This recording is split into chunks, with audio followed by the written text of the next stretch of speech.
Can you tell us a little bit about your time at Cambridge? I mean, it's a very prestigious university, right? I spent a lot of time in the first 2 years playing rugby. I represented the university in the under-21 side. So every year there's a match against Oxford, which is like, you can lose every other match in the year, but if you beat Oxford, you win the season. What really struck me though was Alex Oliver, he of Oliver Wyman, he interviewed first round in Cambridge. So that's a big time investment for a load of people, most of whom are not going to make it to get a job. And it just really underscored this sense of, okay, these people take talent quite seriously. The thing which really drives your consulting career is what we call basically content management.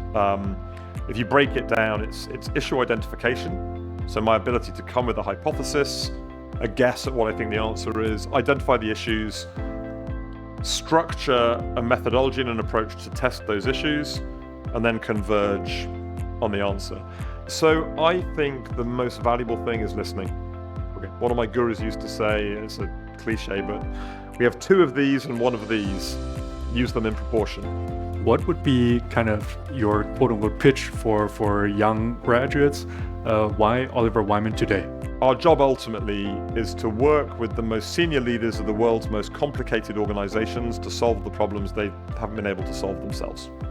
But I do not believe you will find somewhere which has the combination of being large enough to give you exposure to really consequential, cutting edge, front page of the newspapers issues, while also being of a human size and a human scale and giving you the opportunity to influence and build the firm. Firstly, to squash one myth, don't let the advent of AI put you off going into a job in consulting for 1 second. One piece of main advice for people that want to apply to Oliver Wyman. I think truly my most personal advice would be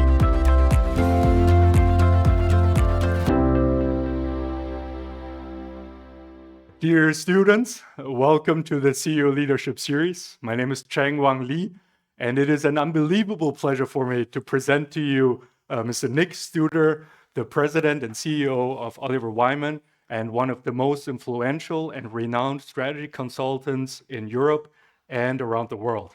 Oliver Wyman is one of the world's leading strategy consulting firms. It was founded in 1984 by Alex Oliver and Bill Wyman, and over the years has grown to be the consulting powerhouse that we know today, with more than 7,000 professionals that work out of more than 70 offices across the globe.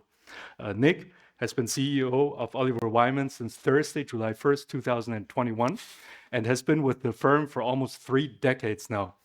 He initially studied manufacturing engineering at the University of Cambridge and graduated with a master's degree and first-class honors, meaning he was one of the top students among an already highly selective Cambridge environment.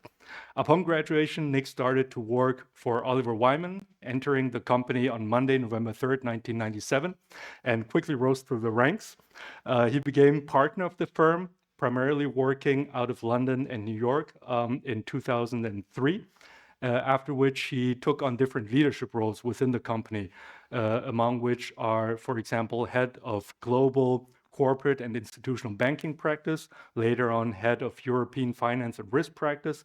Then he became managing partner of financial services practice, and then managing partner for consumer, industrial, and services practice. And in 2021, as I mentioned before, Nick became president and CEO of the entire Oliver Wyman Group. Now, it is an unbelievable pleasure for me to present Nick to you, not only because he is one of the most renowned top management consultants in Europe and the world. In addition, Oliver Wyman is a highly attractive potential employer for many of you, for our young students here. In addition, on a minor note, but it's true, Oliver Wyman happened to be the only company out of the 7 largest strategy consulting firms that I applied to back then, that didn't invite me for an interview. And I really want to hear from the CEO himself what you're looking for.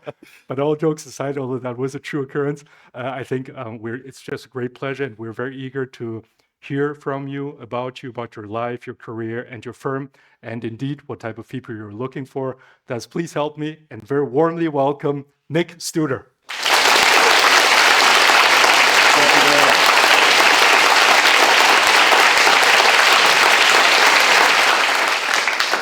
Thank you very much indeed. Thank you for such a generous welcome. You know my CV better than I know it myself. Actually, genuinely, this morning I was with a journalist in Frankfurt, and he said, "How long have you been CEO?" And I was going, I think it's 4 years. Is it 5? Is it 3? I can't remember. So no, it's a great pleasure to be here, and very excited to be playing a very small part in the growth of this very impressive university. Well, you're being too humble. You're a big part in contributing to our lecture series and campus, and I think having that long and storied career, you probably do have many steps that you've also accomplished. So, Nick, we would like to get to know you as a person, perhaps at first. So, can you tell us a little bit about yourself, starting with your childhood and youth? Yeah. So I was born in the UK, in the Midlands in the UK, which is a part of the UK where people who come from there, when you ask them where they come from, they often say, "I come from all over." But I was born in a place called Burton-on-Trent, which was the heart of the UK brewing industry, actually. My grandparents, 2 were English, 1 was Swiss, 1 was Maltese. So there's a little bit of exoticism in there. And my dad and my grandfather and my great-grandfather had all done the same job. They were all freight forwarders, so agents for the transportation business.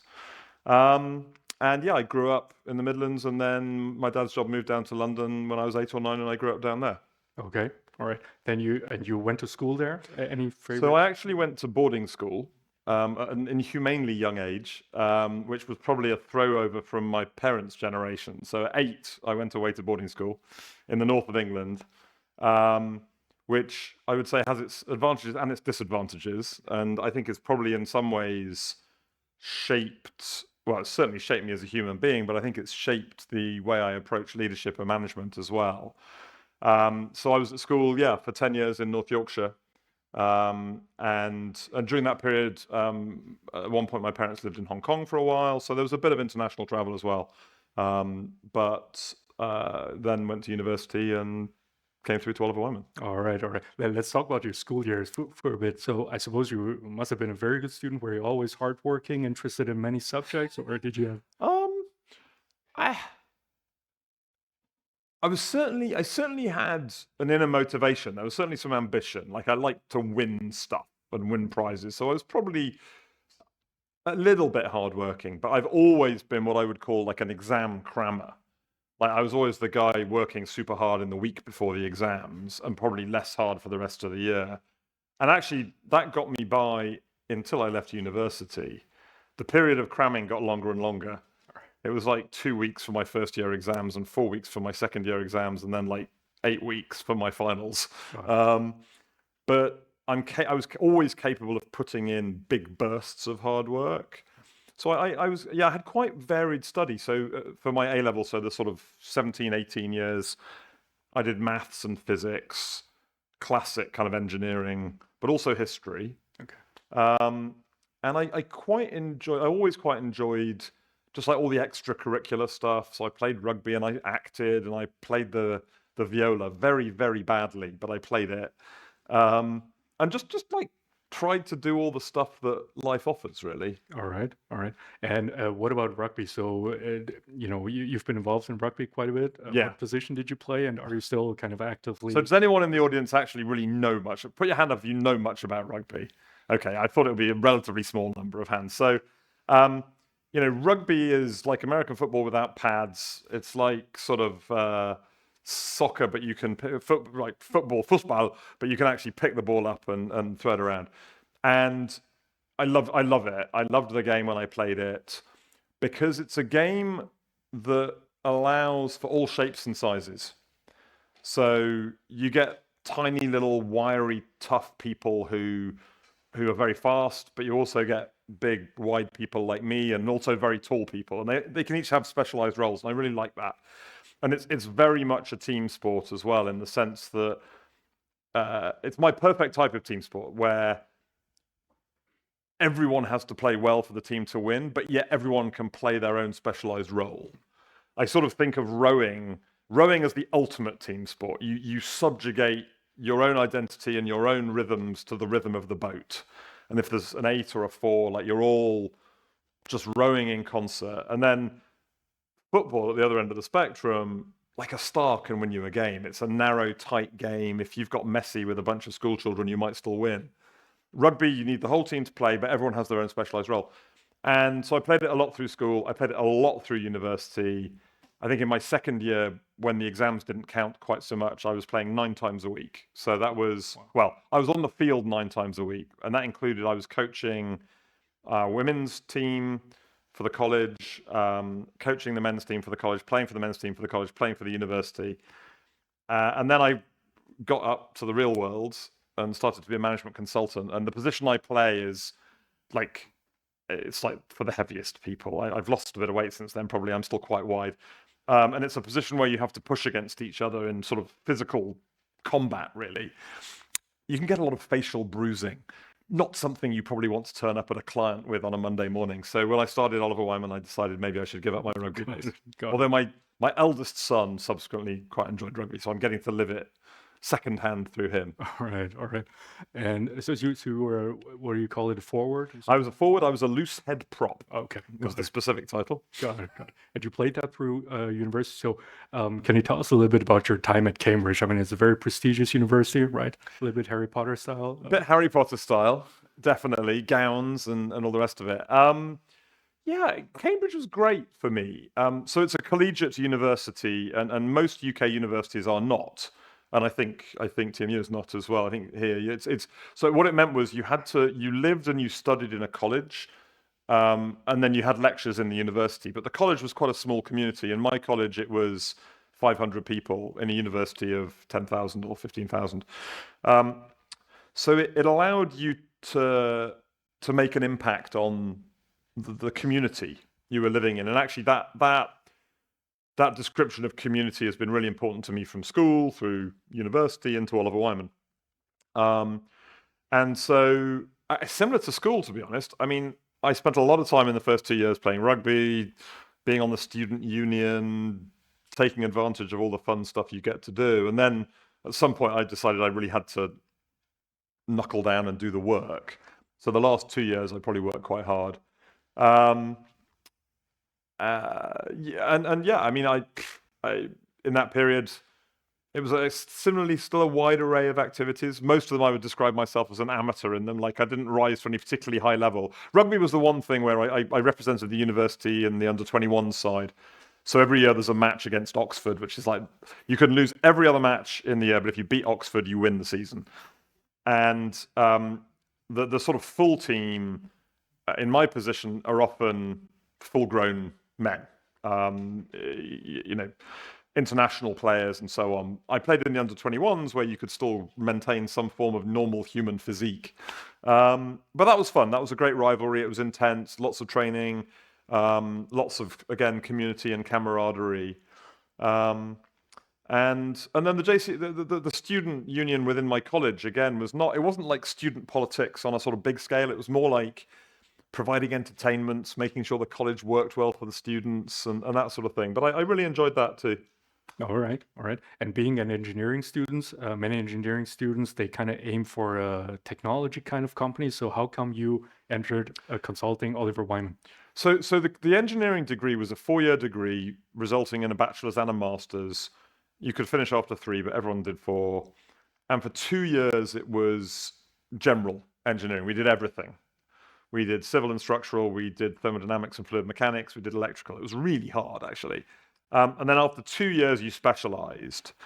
And honestly, as I said to you earlier on, manufacturing engineering was where the sort of management-y people went to escape from the engineering.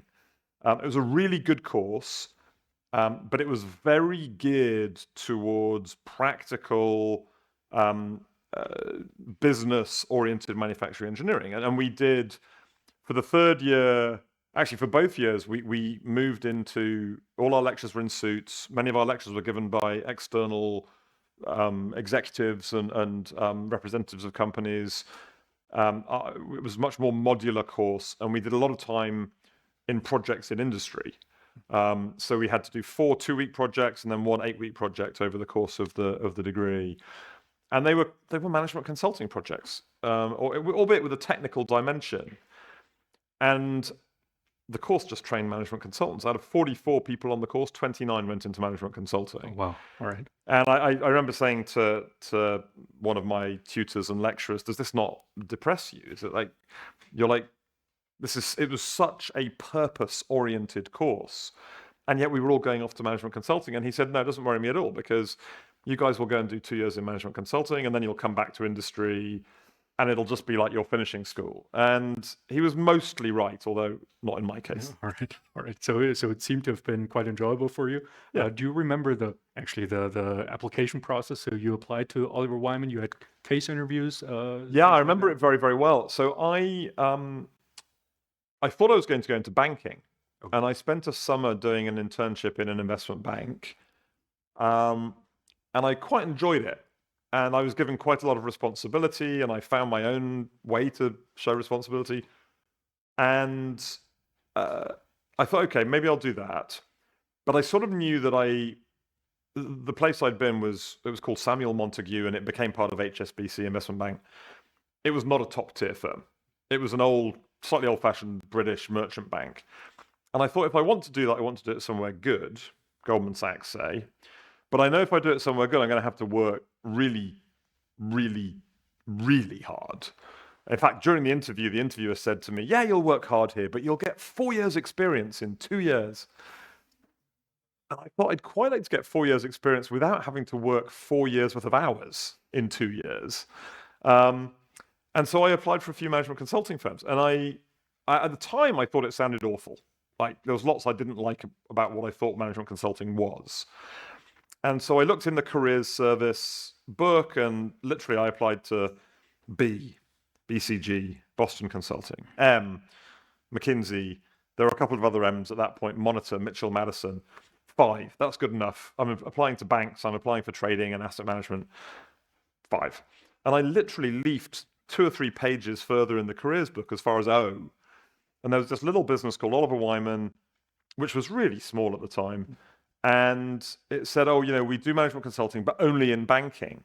And I thought, I'm applying to banks, I'm applying to consultants, might as well print off another CV. And it was a cover letter and a CV. It was a first round on campus at the university, 2 interviews, 1 case study, 1 behavioral, and then final round in London, 5 or 6 interviews, similar thing, very traditional. We do it a bit better now, but it was fairly similar. What really struck me, though, was Alex Oliver, he of Oliver Wyman, he interviewed first round in Cambridge.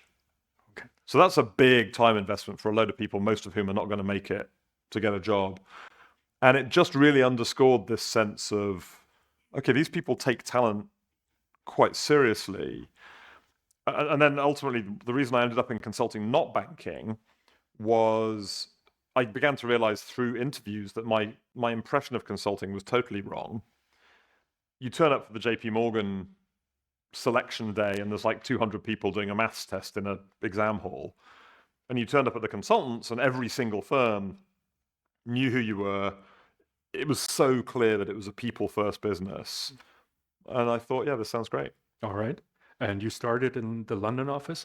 Do you still remember your first project without naming the name, and what types of tasks you were doing at that time? I do. I remember it very well. I've got a good memory for these kind of things. November the 3rd was very good. So I remembered this morning that it had been November the 3rd. It was 8 days ago. So I was supposed to start in September, and most of the class starts in September. I actually went back to Cambridge, and I spent a couple of months continuing to work on my long project from my degree. I was helping design a disability aid, essentially for wheelchair, sort of a wheelchair attachment. So I started a bit later than my peers, but this was like my intake in Oliver Wyman in Europe was 12 people. And we only had a London office, but we had some Spaniards and some Germans. So I don't know, 10 of them had probably started in September. I started in November with 1 other. And I fairly quickly got staffed. It was a project for a big global bank, which still exists. And it was very technical. So Oliver Wyman at the time was very well known, and still is very well known, for our work on risk in financial services, which is quite quantitative.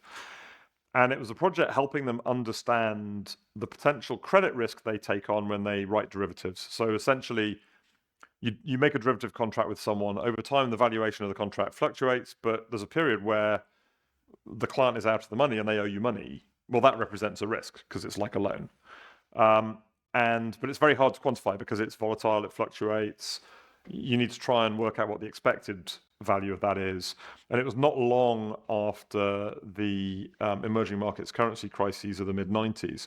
And this was a very emerging markets oriented bank. So I was immediately thrown into quite hardcore statistical stuff. We were working on kind of fat tail distributions, and if there are any statisticians in the room, forgive me, but things like sort of generalized autoregressor of conditional heteroskedasticity, which is a phrase I remember from that time, didn't understand then, still don't understand now. But we were modeling basically the distributions of outcomes of derivatives. And I was trying to work out how to build my Excel skills. There were lots of like programs and macros which previous teams had built for other banks. But I sort of fought my way through over a couple of months and survived. All right. It sounded quite like you mentioned, quantitative, technical. So was there a lot of the human side involved at first, or did it come later? On that one, I would say it was pure technical problem solving. The actual hardcore stats was a bit less. It was there, but this was quite an initial diagnostic. It was sort of a, what does this look like for your business? What problems do we think it might cause you? That one wasn't very human really at all. And it was a pretty small team. It was like a couple of partners had helped sell the project. There was a senior principal who was maybe half-time, and then a project manager and me. So quite a small team. But then my second project was essentially helping reorganize and create efficiency and cut cost in the credit risk department of a bank. And so in some ways, it was a very similar space, credit risk. But whereas that had been like degree level statistics modeling, this was all human. It was all people and change management and helping drive efficiency. Got it. Which one was more suitable to your taste back then? Do you still remember?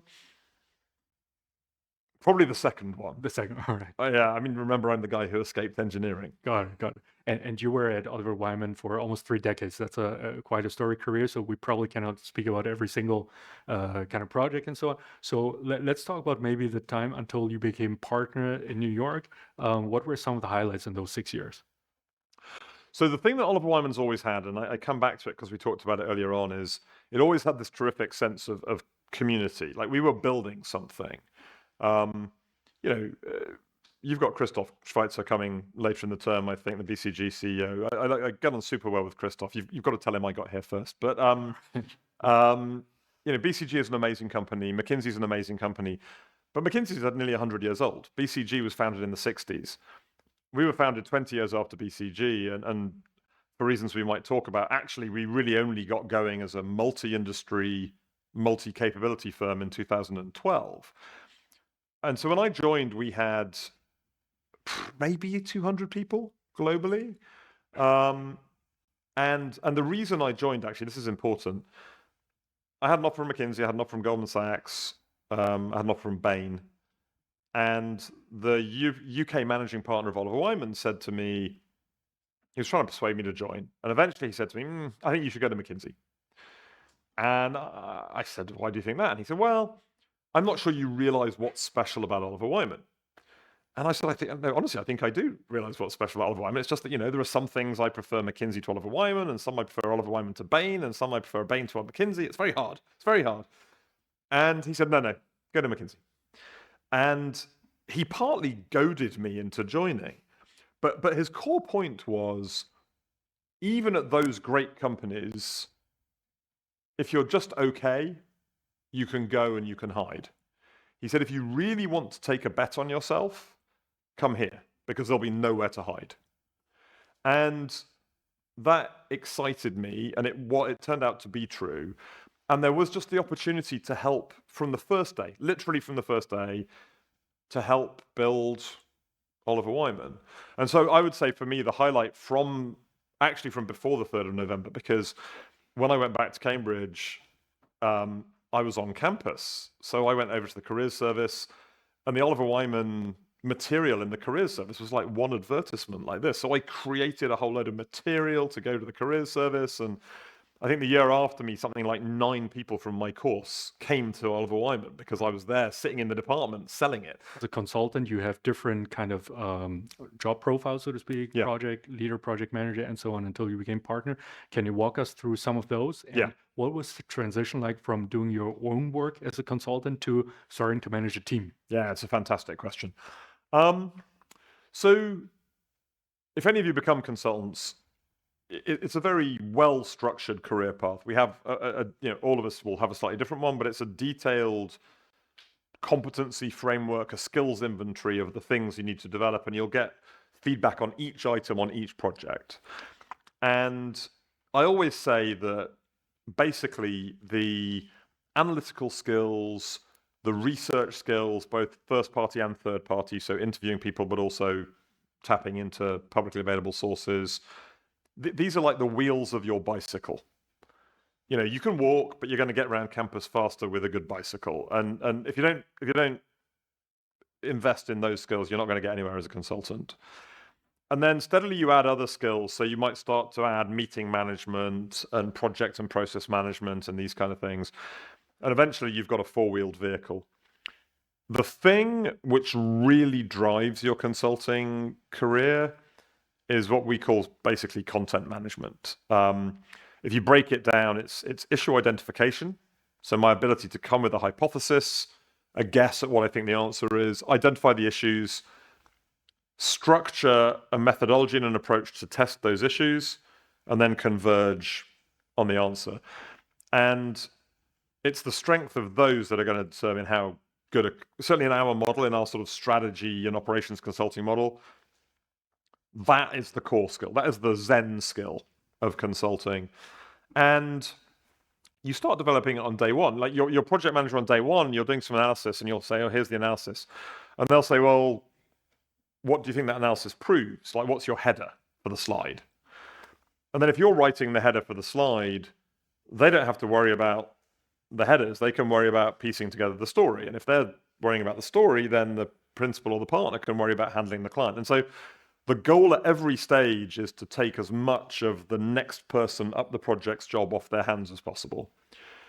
And I think that question about what's it like sort of managing versus doing, I think that is an inflection point, a transition you go through multiple times in your consulting career. So there is the first time you really become a project manager is when you realize you can't do the whole project yourself. And you've probably spent a year trying at that stage. And you go through this transition where you realize that actually you have to put far, far more work in at the beginning, whereas previously you were putting it in at the end. Oh, this isn't good enough. I'm going to spend all night trying to make it right. No, you have to coach and train and set context and educate on method at the beginning and realize that in a small way, what you're trying to do is create a system in your team that leads to the answer rather than you do the answer. But then as you become, say, a partner, then you're trying to create a system that creates a system in the team that leads to an outcome. And then my job now is to create a system that creates a system that creates a system that helps teams get to the right answer. And it seems a bit trite, but certainly in my experience, every job transition I've gone through, from consultant to manager, from manager to principal, from principal to partner, from partner to practice head, from practice head to CEO, every single one of those transitions has come with a point of stretch almost to the point of breaking, where you're trying to do the job the old way, and you suddenly realize you actually have to just rethink totally how you're doing the job and do it the new way. Got it. Very insightful. Let me ask 2 follow-up questions. One, when you became partner, that must have been a great joy, great happiness. Was it a surprise or kind of expected due to your feedback? And the second question, looking at your career, it's just up and up, right? Have you ever had a major challenge, before you became partner or even afterwards? Yeah, so firstly, it was terrifying when I made partner. I'd moved to small business. We were growing quite strongly. So I think we did probably, like from memory, about $57 million in 97 when I joined. By the time we sold the company in 2003 to Marsh McLennan, we'd more than doubled that. So more than doubled in the first 5 or 6 years I was there. And I'd moved to New York in 2002, and I'd partly moved because I was asked to move. There was a slight sense that if I moved to New York, I stood a better chance of making partner quickly. And about 6 months after I arrived, the partner who led the practice in New York left. And it was just like one relatively junior partner and me as a principal, and then a bunch of kids. I mean, I was a kid. And at that point, our then CEO said to me, "Look, Nick, I know you came to New York for 2 years. By the way, there's a theme here. Came to Oliver Wyman for 2 years, still there 30 years later. Came to New York for 2 years, stayed 7. Commitment maybe is something I have a problem with and then do." He said, if you commit to stay longer in New York, then we'll consider you for partner this year. And we had a very loosely designed process. Like, the partners got in a room and they talked about who they thought should make partner, and they thrashed it around, and then they came out, they did some research, they went back in a few days later or a few weeks later, and they decided. So there was no expectation management, there was no preparation. This was a conversation that happened in September, and then in November, he came and popped around my desk and said, "Nick, can I just borrow you for a minute?" Went down to his office and he said, "Congratulations, you're a partner." And I just thought, oh crap. I mean, forgive my language, but I literally had okay, what do I do now? And I called my wife, and that was, yeah, very happy. But then I had work to do that night. I had a proposal to write. So I went back and wrote the proposal. We celebrated at the weekend, but I genuinely thought, okay, I have to feed myself now. I have to sell work. I have a commercial interest in my own commercial success. But it went okay. It wasn't a bad time for consulting. Actually, well, it was the end of the dot-com bubble, so maybe it wasn't a great time for consulting, but I was young. I didn't have very high expectations. Let's put it that way. It worked fine. And then, your second question is a really important one. I've been lucky. I've timed things well. I've also, over time, had a lot of support and quite a lot of equity, personal equity from others, which has helped me ride out tough periods. But in consulting, we're not a partnership. We're a public company, unlike all of our main competitors are partnerships. And in the partnerships, they have partner governance. Like, the partners choose the leader. In Oliver Wyman, we're a public company, but we try and maintain the best features of a partnership. And so the partners do have a say on their leader. And that makes it much easier to lead, because there's a sense that you're there with their support. And the hardest thing by far was leaving our financial services practice. So the business I joined was financial services only. We sold that business to Marsh McLennan. We joined it up with what used to be called Mercer Management Consulting. And in 2012, we merged those businesses, and we created a single Oliver Wyman under a single name, under a single operation, which had multiple industries for the first time, and also what we call capability practices, which are the practices which cut across. So M&A, operations, digital, that were multi-industry practices. And for the next 4 years, I led financial services, as you said. And up till then, it was a very usual path. Our leaders emerge from their practices, they lead their practices. Mostly their next job after leading their practice is no management role at all, just going and serving clients, because that's the most important role. Doing big transformational work for clients, that's by far the most important job any of us have. And so in 2015, when my then boss, Scott McDonald, our CEO, said, "I'd like you to go and lead well, originally it was the retail and telco practices, and then it became all the consumer and industrial and services practices." It was genuinely scary. Those partners had no say in that. I was just parachuted in on top. They were in some difficulty, so I was like the rescue. Day one, I arrived, and one of my new direct reports literally arrived with like a petition of the partners in his team, which was saying, "We'd like you to go away." Yeah, I had to work super hard, and there were some difficulties along the way. Some things I didn't understand, lots of things I got wrong. So it definitely hasn't been linear. I mean, there's plenty of times when you make a mistake, you step back. I mean, my view is mistakes are inevitable. The only shame of a mistake is not learning from the mistake. Got it. Got it. Do you have any advice now, looking back, for yourself or for our students here, how to manage those situations where there's resistance towards you as a person? Yeah, I mean, so it's a skill I had reasonably well already. So even though I was parachuted in, I built a very strong relationship very quickly with my predecessor, and so his followers could see that he respected me, and so that transmitted. So advice one is understand who the opinion formers are, build a relationship with them. But the thing which I didn't realize at the time, and it took me quite a long time to realize afterwards, was in order to gain acceptance and to gain the permission to lead, I definitely dampened down parts of my personality and elevated other parts. So we have a framework we use within Oliver Wyman. It's basically a Jungian extrovert, introvert, thinking, feeling type framework. But we have these 4 personas, which we call the thinker, the warrior, the lover, and the dreamer. And the thinker is, well, they all do what they say on the tin. I mean, the thinker is very focused, very detail oriented. The warrior gets stuff done. The dreamer can paint the big picture. The lover makes sure people are looked after. And the theory is that all of us have these 4 personae in our body, in our psyches, and we have to essentially manage them and tap into whichever ones we think are most valuable at the time. Now, I only learned this later. At the time, what I did was I deflated my warrior and I inflated my lover. So I was very focused on making everyone happy and keeping everyone moving along. And I deflated the warrior, and what the warrior does is get stuff done, get things to completion. And often when you get stuff done, you irritate people, right? Like, you're making choices, you're pushing people, you're holding people accountable, you're holding standards. And it went quite well for a while, but it was not healthy for me, and it wasn't actually terribly healthy for the business. And at some point, I was going through some coaching, and the coach very skillfully got me to the place where I realized this. And it was like this enormous outflow of all the things which I hadn't closed out or completed that now I was going to. And after the coaching session, I spent like an hour journaling.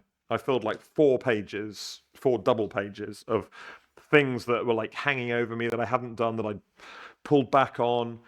And then it took me about a year and a half to execute everything on those eight sides. But that was the moment when I really settled into the job. So my advice from that slightly long story would be everything you can do to assess your own state of mind, your own kind of where you are in your mental and physical health. And you guys are much better at this than my generation. I mean, I have a 21-year-old and a 17-year-old. They are much more aware of human psychology, of the state of their own mind. They can tell when they're stressed. It took me a long time to work out when I was stressed. We have this analogy of watching yourself from the balcony. You're on the dance floor, but you step back and you just watch how you're dancing. And it's connected with mindfulness. It's connected with having clarity of thought. Meditation helps. It took me a long time to learn that arc. My advice to you is just like, try to tap into that as much as you possibly can. Who are you? What are you here for? Why are you doing it? What state are you in? And the minute that you recognize that you're excited now, or sad, or energized, it's so much more powerful. All right, quite a development that you went through, Yeah. and a positive one. Maybe on a slightly more technical question, perhaps a bit quicker. What type of partner were you? So there are partners that sell projects, there are partners that like to organize, practices, and other partners. There are partners that develop knowledge and so on. What were you? Yeah, I sold stuff. I served the investment banks for the first 15 years. And honestly, when you are serving an investment bank, the person you are trying to sell the project to can see the bonus pool going down by the amount they are paying on your project. So they want value now. And I relished that environment. So I was definitely a seller. Over time, I'm also an organizer of teams, but I've never really been a kind of methodology developer. Got it. Any success factors for selling projects, for building relationships with clients, long-term relationships? Yeah, I mean, so McKinsey very famously doesn't use the word sell. They ban the word sell. They talk about serving clients, and I quite like that. Like, for me, actually, every single member of a project team is selling every day. It's just that the partner has to sell before the contract is signed. Okay. You turn up on day one to run the project, the client's thinking, I've just signed a multi-million-dollar program and this is the person they've given me. You're still selling.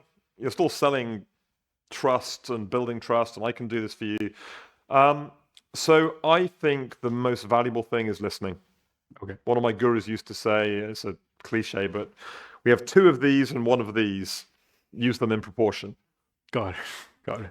All right. And so you led several practices as managing partner as well, and then one day you became or you became CEO.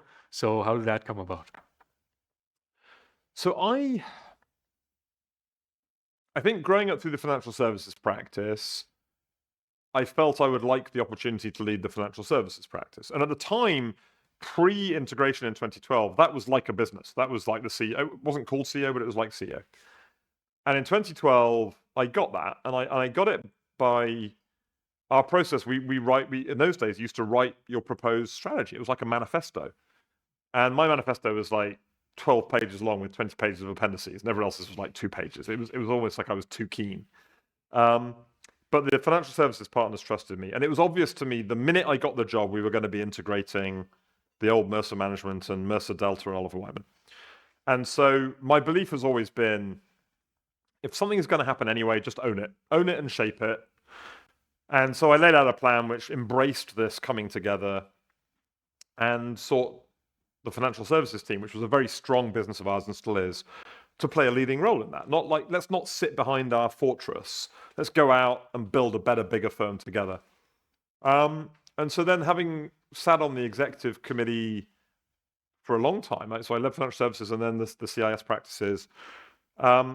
Scott, my predecessor, had been in the role 8 or 9 years, and I thought, you know what, like, yeah, I can take this job on. And so we did the same thing. There were 9 candidates. We all had a 3-page summary of what we do. There was a nominations committee. They spoke to all the partners. They interviewed us, and then the nominations committee made a recommendation ultimately to the board of Marsh McLennan, which is our parent.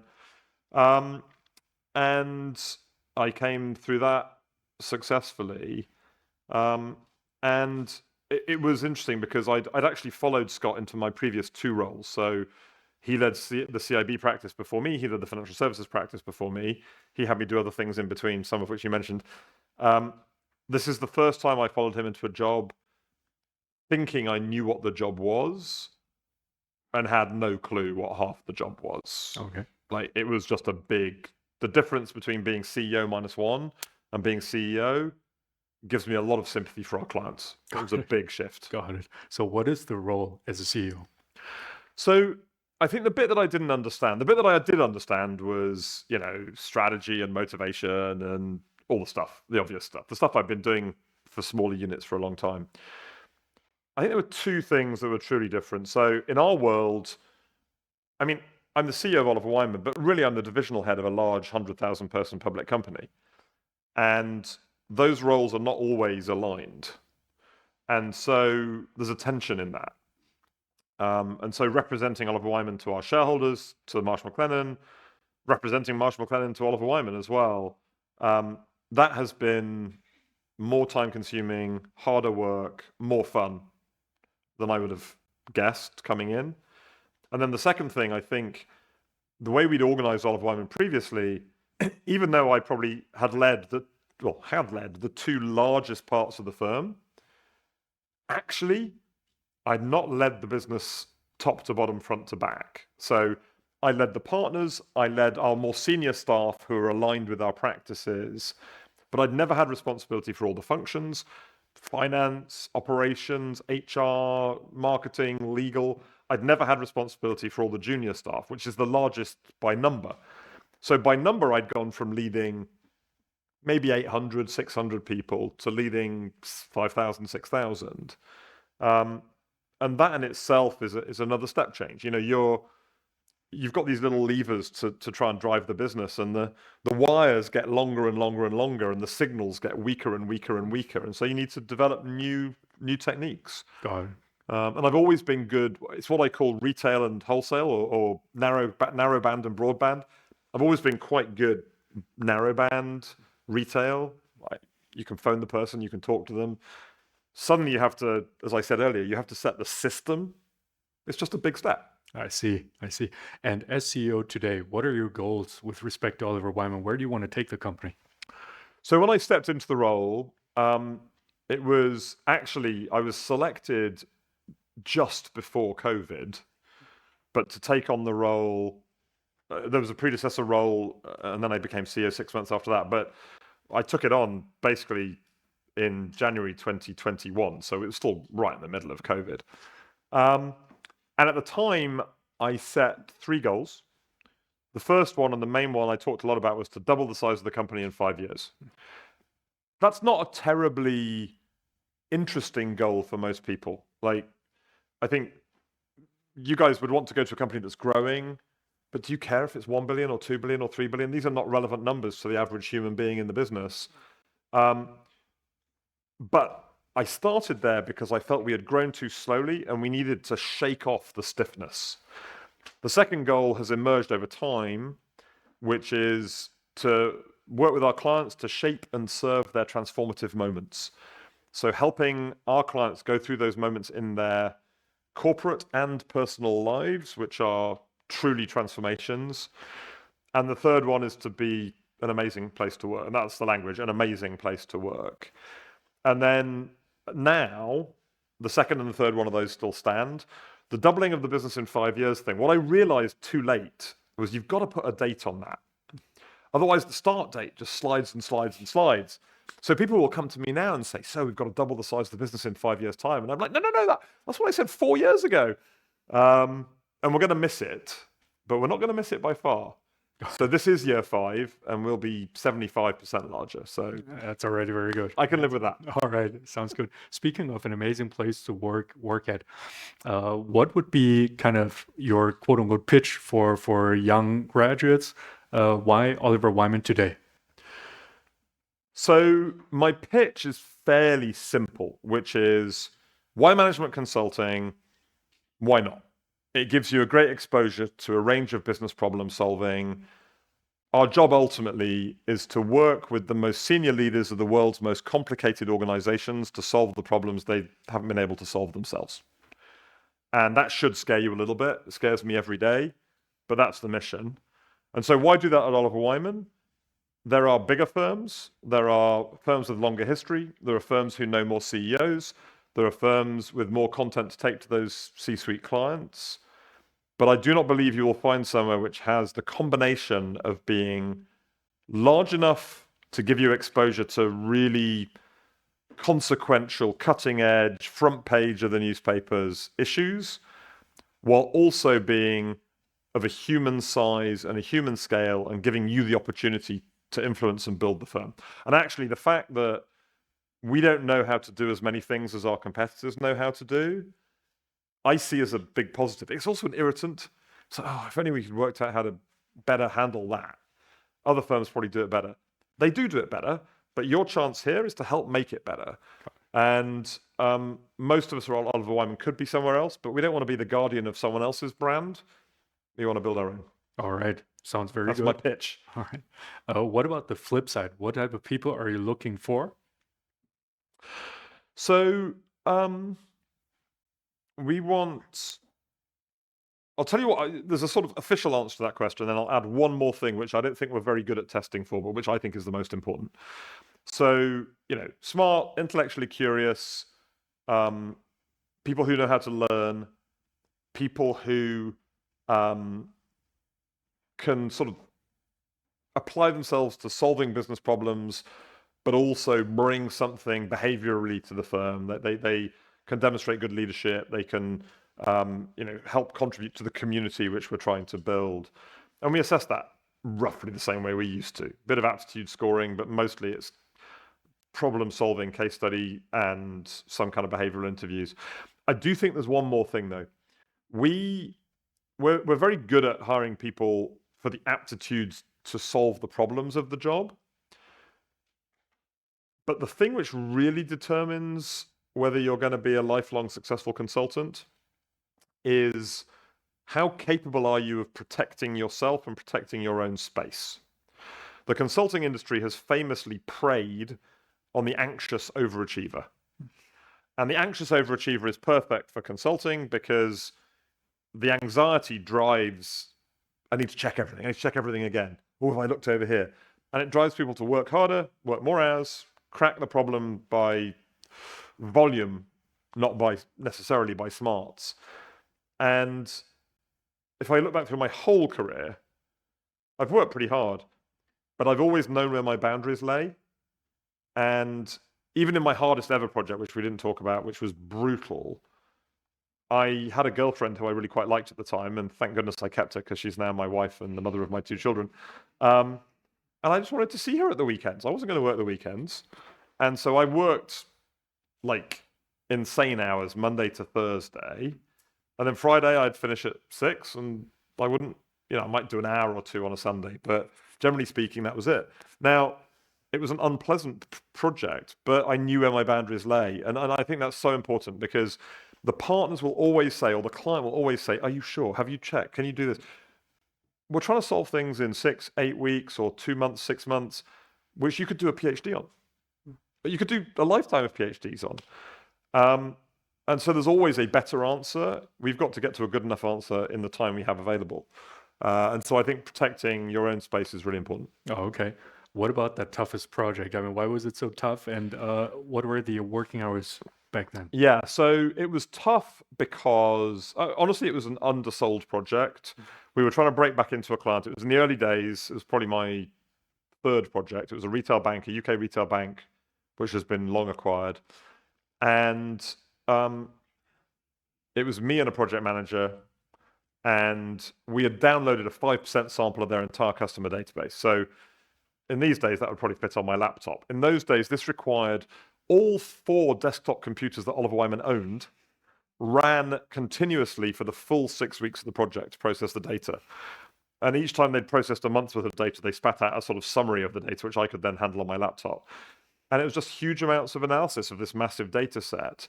But we were trying to break back in, so we probably sold it more cheaply than it should have been sold for. I didn't know how to use the software packages again, so I was learning that on the hoof. And probably we were also doing some brute force cracking of the problem where we could have been smarter.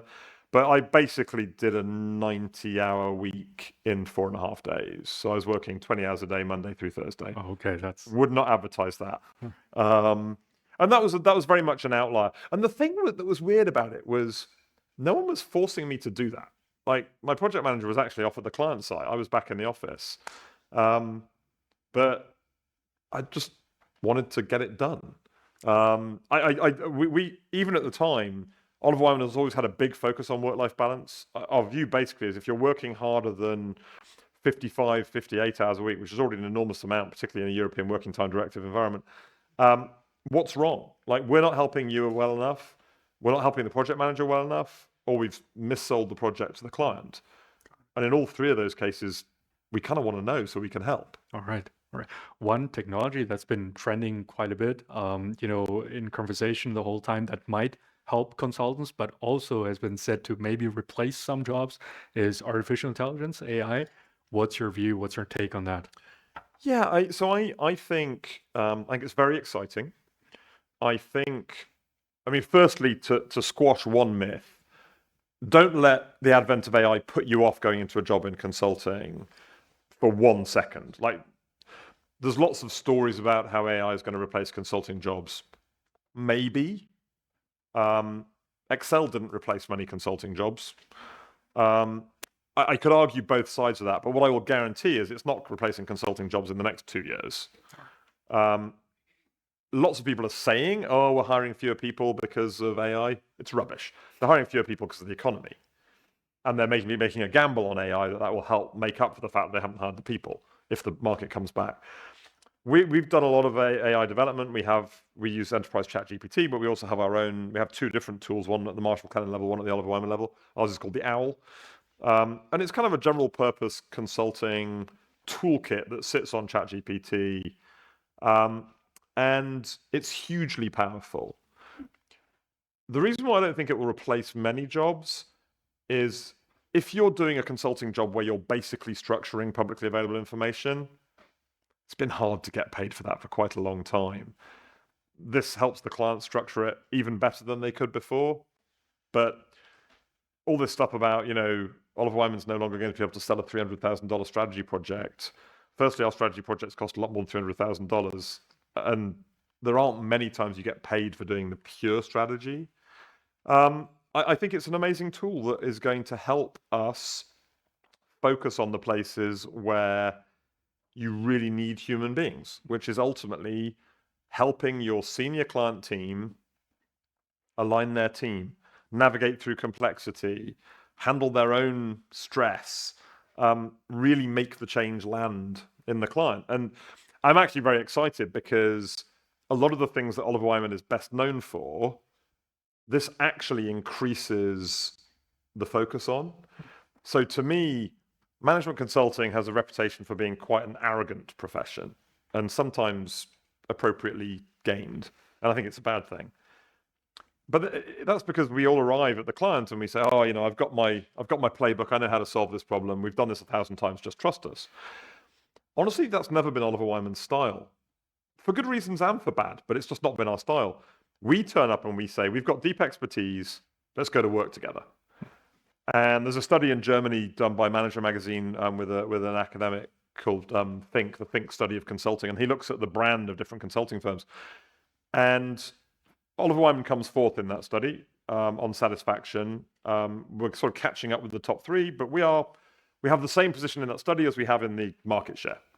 But when you dig deeper, if you ask the C-suite or the CEOs, we come fourth. If you ask the people who run the projects, we come first. And that delights me, because today's people running the big projects are tomorrow's CEOs. And our reputation, in fact, Manager Magazine called us the masters of teamwork. And AI essentially allows you to focus more time on that. So, it'll be a rocky time. It'll go up and down. Oh, and then the final thing I would say is one of the really important things we need to realize. So we've done huge amounts of work with AI for 20 years, but with pre-gen AI, I mean, with sort of machine learning and classical analytical techniques. The thing about Gen AI that is so startling is its flexibility, but its accuracy is terrible. It's a 2 standard deviation technology. It gets you to 95% accuracy. For many applications, that's great. That's like as good as humans. But for many other applications, you need 6 standard deviation accuracy. You need like 99.99999, particularly anything which is going to be highly repetitive. So you've got to make sure that you're using the toolkit in the right applications. I think consulting is quite well suited to it because it's a fundamentally either enhancing or replacing parts of human endeavor. But for us, for Oliver Wyman, it's a tool which will augment our capabilities for some time to come. Got it. Well, very insightful. I would like to move to some quote-unquote more personal questions about your work Sure. life. Before we get into that, maybe one piece of main advice for people that want to apply to Oliver Wyman, to the consulting sphere, in terms of preparation or anything that you have. Yeah, I mean, the sort of written pieces of it, there's lots of advice out there, which is probably better than my advice, frankly, on how you can prepare for case studies and how to write your CV and the letter and so on. I think truly my most personal advice would be, you may really want the job, and that may cause you to forget that this is a two-way interview. The company is interviewing you, but you are also testing the company. And if you don't enjoy the interview, if you don't do well in the interview, maybe that's fine. Maybe that's like, we don't pass your test. And the reason I say that is that, like, this is a hard job. It's a serious job. It's stressful. You don't want to waste time in the job trying to act as someone else. You want to be you. You might not want to be 100% you on day one. I like full Studer, which you're largely getting today. Full Studer on day one. Maybe it took me a year or two to ease into full Studer. But you want to be able to be yourself. And so there's no shame in not getting a second round or not getting an offer. I got flunked at the first round for quite a few consulting firms I applied to, including BCG. You can tell Christoph that as well. So, the best of company. There's no shame in it whatsoever. You need to look at it as maybe that wasn't the job for me as well. And that will allow you to relax a little bit into being authentic and yourself in the interview. All right, very, very good and strong advice. So let's move towards your life, so to speak. What does a quote unquote typical day look like? When do you get up? When do you start work? How long are your work days nowadays? Do you have free Yeah. weekends? Yeah, so a typical day is really hard. It's very varied in a way that I find quite exciting. Now I've got a proper support team, some of whom you've met as my sort of advanced guard. It's all quite varied, but I would say, let's say on average, I like to be at my desk by about 8 a.m. if I'm going to the office. If I'm in the UK, that means leaving home at about 6:30. I'll work on the way in, probably on the train. I live outside London. If I'm in New York, where I'm often in New York because that's where Marsh McLennan headquarters is, probably there 14 weeks a year, 13 weeks a year, then I'll sort of keep UK time. So I might be up at 4, something like that, and get a few hours before the US wakes up. But then typically my day has too little thinking time and too little working time, and it's lots of meetings. And it's a whole mixture of clients, recruiting, partner interviewing, meeting with my direct reports and the people leading our business, a whole hodgepodge. I try to have a rule that is meetings only between 9 and 6. And then the time after that is preparing for tomorrow or getting a few bits of work done. And I try not to work too late. Like, this is a marathon. As my story earlier demonstrated, I used to be really good at the exam cramming and like the long hours. I'm like 52 now, nearly 52 next week. If I exhaust myself over a period of time, it can take 2 weeks to catch up. And actually, you might be able to see I've got a small cold sore here, which tells me I'm a little bit run down. And I think that's because over the last couple of weeks, I had 2 long weeks of management meetings, one Marsh McLennan, one Oliver Wyman. The teams were together. There's quite a lot of fun as well. So it was like long days of meetings, probably a bit too late up, probably a bit too much alcohol. And so, it takes time to recover from that. So I try not to do that.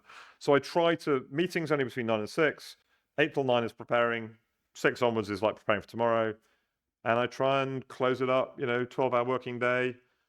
And over the weekend, I try to put the phone down. I'll certainly answer a few emails. I might catch up on a few things. But I try and keep it to 60-hour working week max. Okay, understood. Speaking of, you mentioned your desk. What does the desk of a CEO look like? Is there anything surprising on your desk? Yeah. All right. You'd be very surprised by my desk.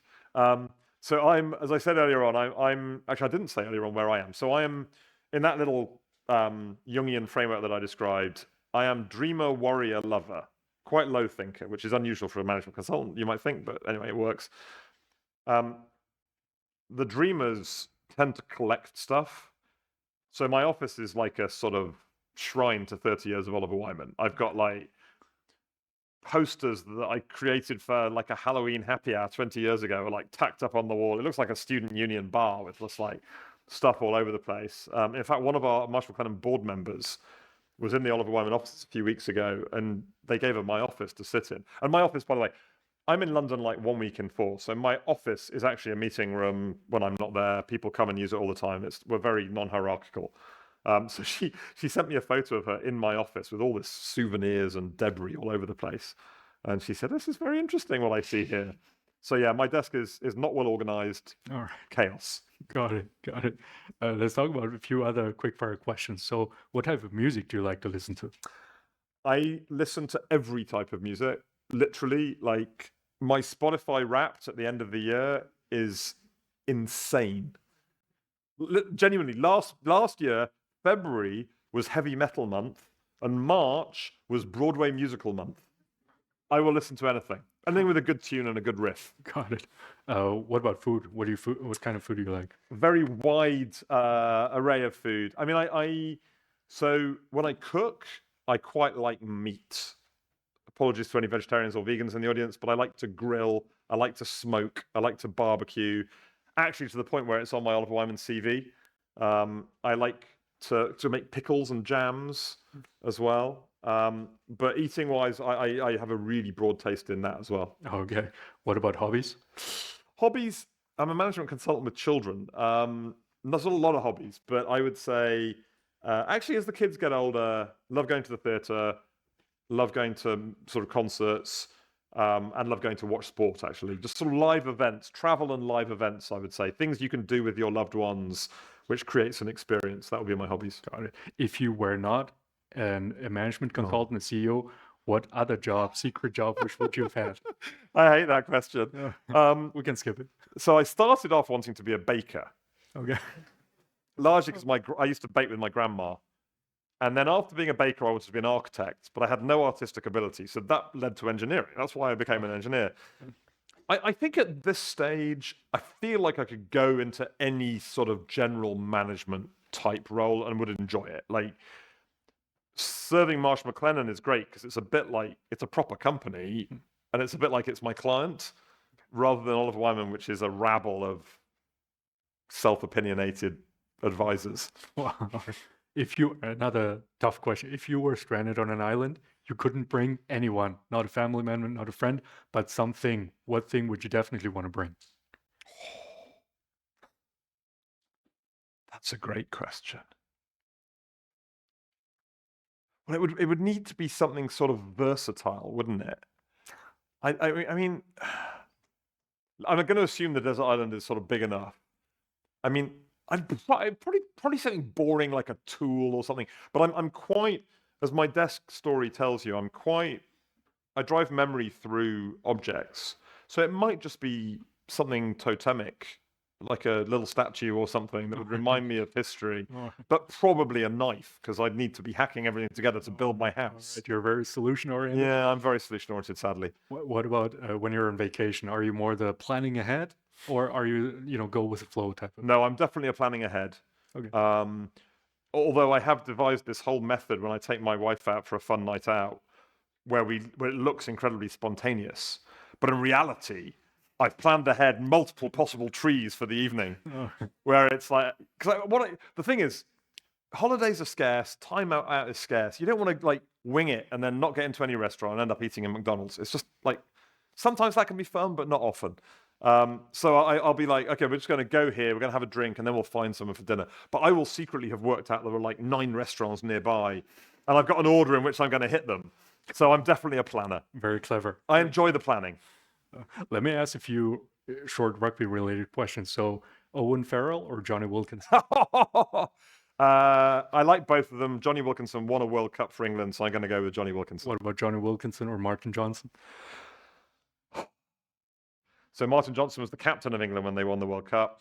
He's more my player, like forward, furrowed brow, terrifying man. Got it. What about Sam Warburton or Alan Wynne-Jones? These are like, your rugby. These are really good questions. So my wife fancies Alan Wynne-Jones, so I'd probably say Sam Warburton, but I admire both of them hugely. They're both incredible. Got it. Let's go to the Southern Hemisphere. What about Dan Carter or Rich McCaw? Richie McCaw. I mean, again, both incredible people, but Richie McCaw's a forward again. My heart is with the tough stuff. And Rich McCaw or John Olomu? Still Rich McCaw? Still Rich McCaw, because John Olomu destroyed England, so that's... Who's your favorite rugby player? Do you have one? I mean, that list is a pretty good list, actually. I'm not sure I do. I mean, the people who play my position are fairly grizzled. There's a guy called Joe Marler, was the England prop in my position, who's now beginning to make a career in entertainment. He just did Celebrity Traitors in the UK, which he was brilliant at. So I might say him at the moment, but Martin Johnson would be pretty high up the list. God, it sounds very good. Last quick fire question. So what about books when you do have time? Like, what type of books do you enjoy to read? And do you even have a book recommendation for us? Yeah, I read in spurts. So I might go on holiday and I might read 3 books a day on holiday. And then I might not read for 9 months just because I'm running around. And, if I'm reading something light or The Economist or the financial press. Probably a business-oriented book I would highly recommend is a book called Team of Teams by General Stanley McChrystal, who is the U.S. government. He was the U.S. general in charge of the surge of American troops in Iraq and battling ISIS in Iraq. But it draws on some military analogies, but it's really a book about how to make systems work. And he draws on lots of business examples as well as military examples. And his central philosophy is that the modern organization needs to be a team of teams. The old organization was a top-down management of top-down units, and then it migrated to being top-down management of teams, and the teams were quite nimble and flexible in themselves. But the team of teams is where actually you've got teams organizing themselves and then building shared consciousness and working well with other teams in very nimble, agile ways. It's just a very entertainingly written book. He's a very thoughtful man, and I think it's a really good lesson for modern business and for the modern world. And then fiction, I mean, I'm all over the place on fiction. I'm not sure my recommendations are good. I'm currently reading the 6th book in something called a sort of slightly fantasy author called Philip Pullman, who has written, anyone in the UK will know him, a bunch of allegorical, they're actually children's books, but they're definitely not children's books. It's like the really clever Harry Potter. Although I'm also a Harry Potter fan. All right. Well, much appreciate your recommendations. Please allow me one last question Yeah. before we hand it over to the students. You had a very storied and successful career, and you have a lot ahead of us. When you look back in a few decades, then at all the things that you've achieved and accomplished, what type of achievement, what type of legacy do you want to leave behind? I mean, ultimately, I would really like my legacy to be that it's not very visible. Like, I think if you leave a legacy where everyone goes, oh, it's a shame that Nick's gone, I think you've failed. I think you need to leave the business and your teams and the people you nurtured and sponsored stronger when you leave than you are, so that they just sail on. And that's the legacy. I'd like to leave a business which endeavors to manage itself with love and rigor. We haven't talked about that. Maybe that'll come up in questions. So really caring, but really rigorous, hard-charging, competitive, ambitious, building, and sponsoring and nurturing talent. And 12 months after I've gone, you know, occasionally people over a drink might say, oh, it was great. It was great working with Nick. But if there's a hole, if you leave a hole, I think you failed. All right. Well, we wish you all the best for that. But in this case, unfortunately, we cannot fulfill that wish because we're going to miss you when you leave this legacy. Thank you very much for the conversation. Thank you very much indeed.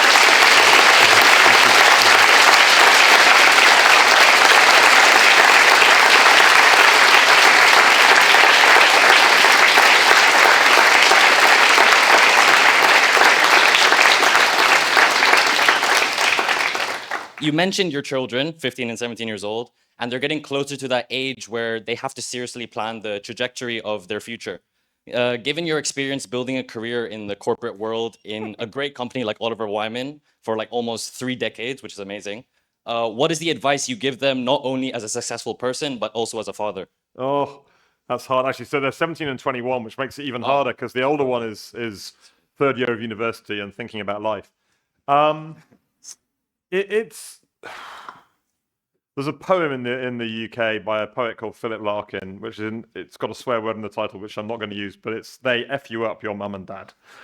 They do not mean to, but they do. They put in all their special flaws and add some extra just for you. And you see that, like I see that in my kids. My kids are both great. They both have their own spheres. Neither of them are going to go anywhere near management consulting. Not a chance. So my older one is reading psychology. The younger one's still got 2 more years of school before university, and he's a bit more my skill set of engineering and sort of computer science and so on. The main advice I've given them, honestly, and I think it's helped. What I've learned at Oliver Wyman has helped me be a better father in this regard. It's that same thing I said to you earlier on about getting to know yourself and studying yourself, and you know, when you're angry, trying to work out why you're angry, and just learn who you are and what drives you. And it's an eternal journey. None of us are ever going to get fully there. Actually, humanity has forgotten as much about this as it knows. I mean, you know, Chinese wisdom, Buddhism, the root of a lot of religions. There's a spirituality to this, which I think the modern world is just moving so fast that we lose sight of some of that. But just know who you are, and you know, cut your cloth, cut your ambition according to the trade-offs you're willing to make. James, my older one, is working hard for his degree. He's made it very clear he doesn't want to work as hard as I've worked, and that's cool. And I don't feel I've missed that much of their lives because I've just worked very hard to be back. There's one school play of my younger son that I missed, which I deeply regret. But generally speaking, I was there for the important evenings. I was there for the important events. But he sees me work hard, and he'll make his own trade-offs. He'll make his own path. And I think that degree of being authentic, of working out who you are and what you want to be, is my main advice to them. Thank you very much. Thank you. Hi, I'm Eileen from Toom Management. Thank you for insight today. I would like to ask about when you became CEO. You mentioned realize how weak the signal becomes organization grow. How do you make sure you still hear the truth from the front line? Yeah, that's a great question. Nothing irritates me more than when people say you senior management are out of touch. It irritates me partly because it might be true sometimes, but it irritates me because what it usually indicates is you don't know how I'm feeling, and people want to generalize that to the whole place, but you have to. Like, this is particularly in consulting. This is a human business through and through. So we've done a few things in Oliver Wyman. I think there's everything from the informal to the structural. The informal is we just need to get out there and listen. I do an Ask Me Anything. This is semi-structural. I do an Ask Me Anything call every 2 months. I do it across 2 times a day, so the whole world can join. We probably get, out of 7,000 staff, we might get 400 people over the 2 calls in at any time. But they can raise anything, and they can raise it anonymously. We have various other mechanisms that they can ask me directly questions. We try and make sure our management teams are very accessible. But then we've also created some quite structural ways of doing it. So we have a group, for example, my executive team is called the Global Leadership Team. And we have something called the GLT Council, which is like a shadow board. It's made up of colleagues below partner level from across the firm, and they scrutinize every single thing which comes to my senior leadership team, goes to them first. And they tear it apart sometimes. They dig in, they scrutinize it. And that's another way of making sure that we're getting the voice of colleagues into the strategy, into being an amazing place to work. Finally, I would say there are most of us in Oliver Wyman don't have a boss. Like, you join, you're a consultant, you're part of a big group. You rotate bosses on each project. You might have a project leader, but in between projects, you've got no one. You don't have any consistency over time. That's how consulting firms work. But that means it's quite easy to fall between the cracks. And so we also have multiple lines of sort of support and defense from your talent management team, your career advisor, your peer group. And then finally, we have a couple of more formal ones, one called Speak Out, which is essentially a sort of help, I need help kind of mechanism. So we try and do all those things. But it's still hard to listen to. You've got to remember also, we are 7,000 trained management consultants, so everyone thinks they can run the business better than I can. And that's a good source of advice, but also a lot of listening. Hi, my name is Jem. I am Master in Management and Digital Technology Master student from TUM. So my question is about motivation. So as a CEO, you determine the company strategy, and maybe the other thing is motivating others. So I have a question about motivation mostly. How did you motivate yourself maybe 20 years ago? And how do you motivate your employees? Yeah, the self-motivation question is a really good one that I can't fully answer.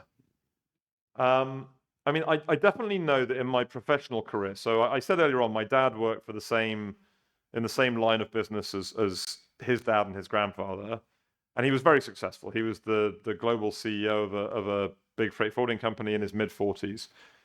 And at that point, his career took a backward step.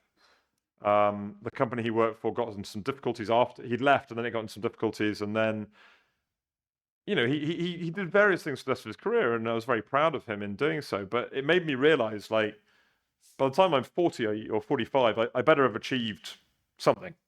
I better have achieved what I wanted to achieve. At some level, I better have put away enough savings to keep myself comfortably for the rest of my life if that's where I need to be. And so certainly at work, there was a motivation to work hard, save hard. Hillary, my wife, was the daughter of a bank manager, so she was also a saver. So it was just like, squirrel it away. I was low on Maslow's hierarchy for anyone who does that stuff. But you know what? I was working quite. I was always quite ambitious in school as well. So I don't really know what that core motivation comes from. Motivating others, though, I think in our business, it's partly about setting out a vision that's exciting and that feels ambitious, but that still feels touchable. But actually, I think that there's almost a combination of individuals' personal motivation and the collective motivation. Whenever I sit down with a partner at Oliver Wyman, certainly a new one, someone I don't know, my first question is always, why are you in consulting? What is it that most excites you? What is it that most drives you?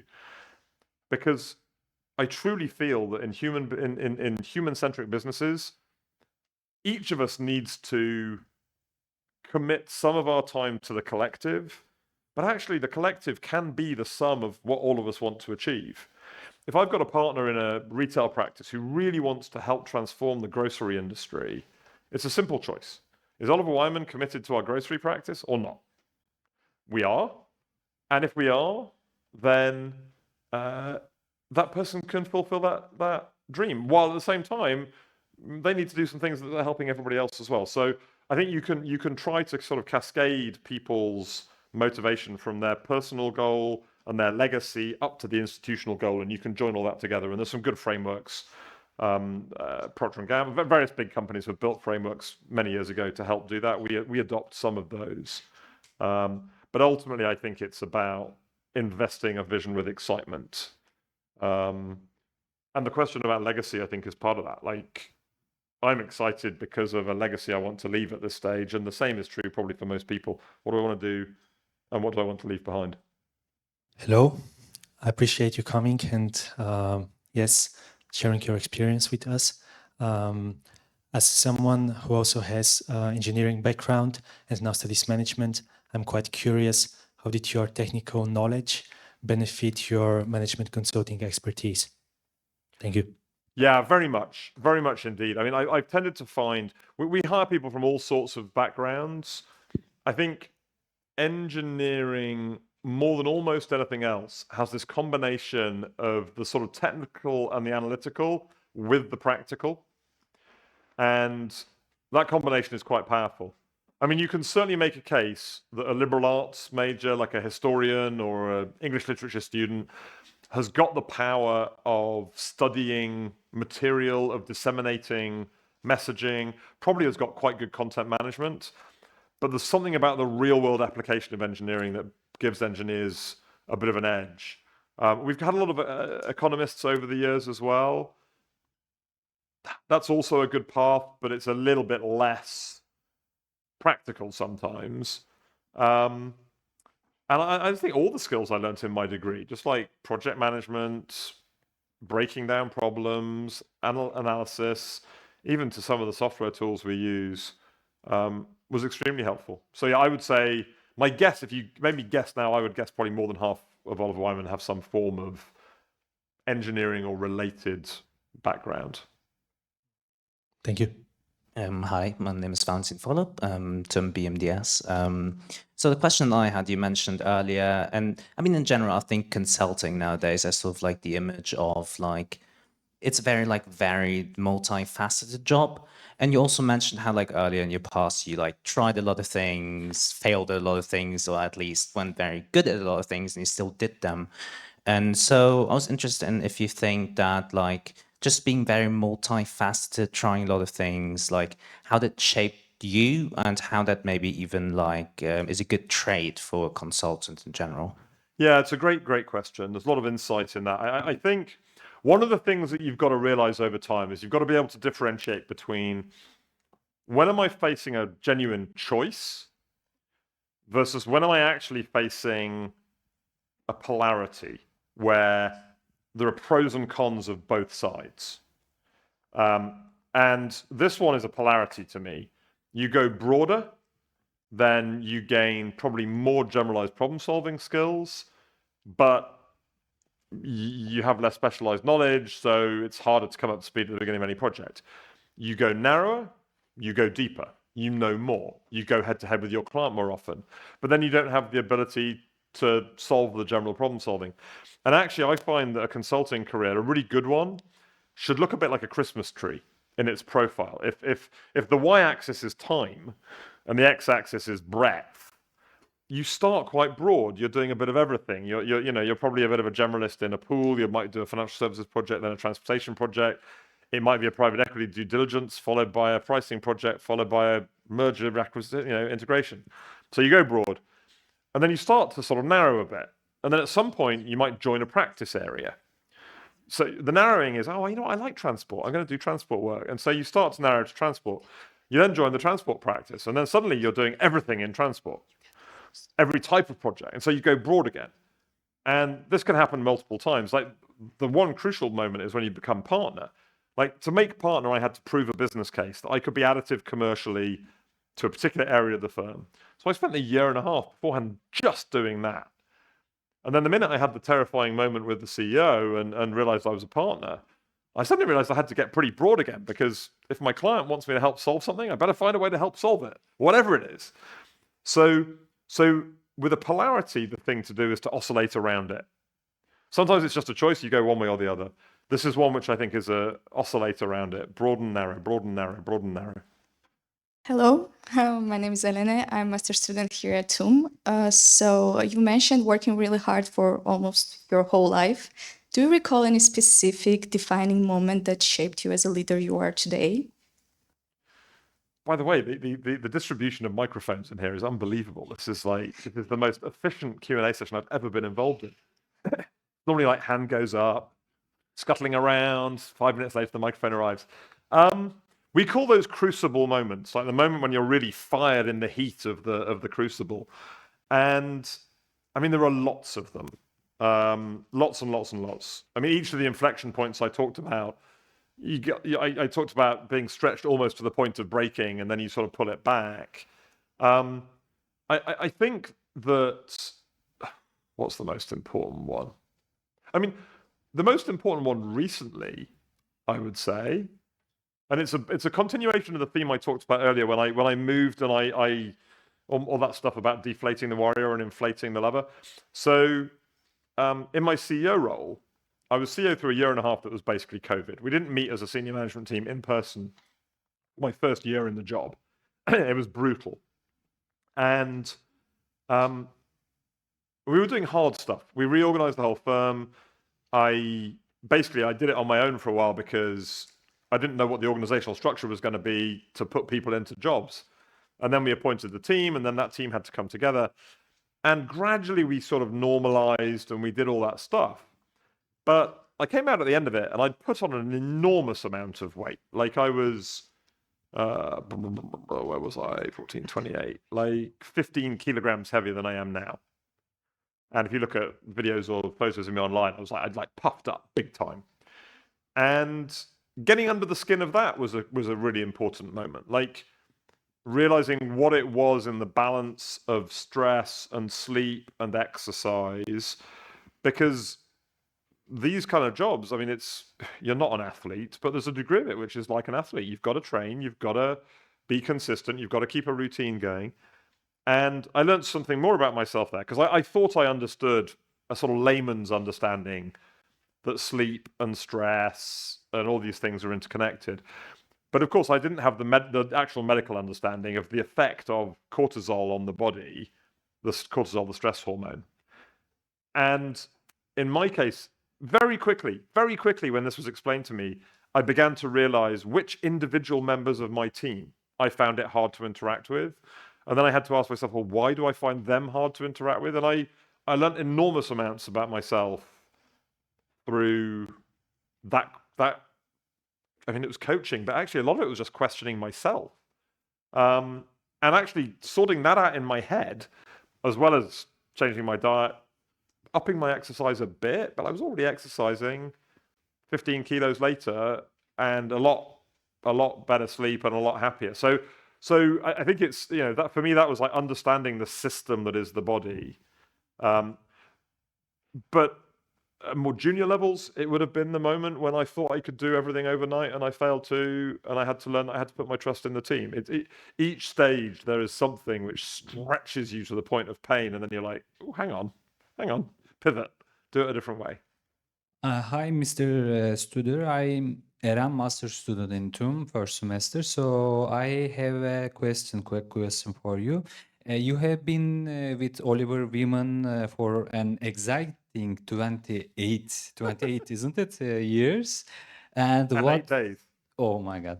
What was your toughest day during that journey, and how did your engineering background help you overcome it? What was my toughest day? Or Yeah, toughest day. Or toughest. Yeah, I mean, so one of my hang-ups is I don't make promises very frequently, but when I make them, I keep them. And so I'll never make a promise I don't know that I can keep. And every so often, circumstances change where you feel like you made a promise and then you can't keep it for some reason. And I would have said, well, I mean, this has all become quite psychological now, but that's where you get to when we talk about toughest days. The one I'm particularly thinking about, I'd appointed, or I was just in the process of appointing a young leader into a senior role. It was in a difficult practice. It was having a difficult time. It was going to be a stretch. And for a variety of reasons, in delivering her compensation for the previous year, she felt like I broke a promise. I didn't realize I'd ever made that promise, but whatever. And it went very, very... And I was full of optimism because I was just about to put her in this new role. And that was bad. That was really bad. You can spend 5 years, 10 years sponsoring someone, building them up, investing in them, and to blow it up on something that I wasn't even quite sure what I'd blown up. And actually there, the engineering was no help whatsoever. I got on the plane. She was in Spain. I was in London. I literally got on a plane the next morning and flew down. And that turned out to be a good move because, there were some misunderstandings involved. Honestly, part of it was like me trying to understand why I had such a hang-up about... I was very upset by the fact that she felt I'd broken this promise. More upset than I should have been, given I didn't think I'd made the promise. So there was some excavation to be done there. But that was where maybe the more bonding side of my experience was helpful. I just thought, you know what, like, you can't have this conversation on the phone, get on the plane. And literally just arriving the next morning, she was shocked. And that allowed us to reset, and then we got to the bottom of it, and she got the job, and she ran the practice for several years, so it worked okay. Be human is the moral of that story. Thank you.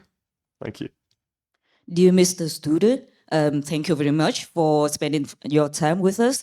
My name is Anwar, and I'm a master student at TUM. And I just have a very simple question. So during your talk, you mentioned that working with people is really about understanding their personalities, whether they are a dreamer, a thinker, a lover, and so on. So I was wondering, how do you recognize their person type at first time, like when you just start working with them? And once you do, how do you figure out the best way to approach them? Is it based on research or is it more on intuition? Thank you. That's a very interesting one.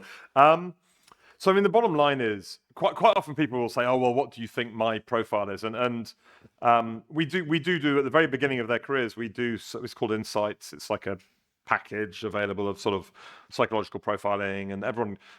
The point of it is simply to understand that we all have different muscles and we all have to work different aspects of our thinking style harder in different circumstances.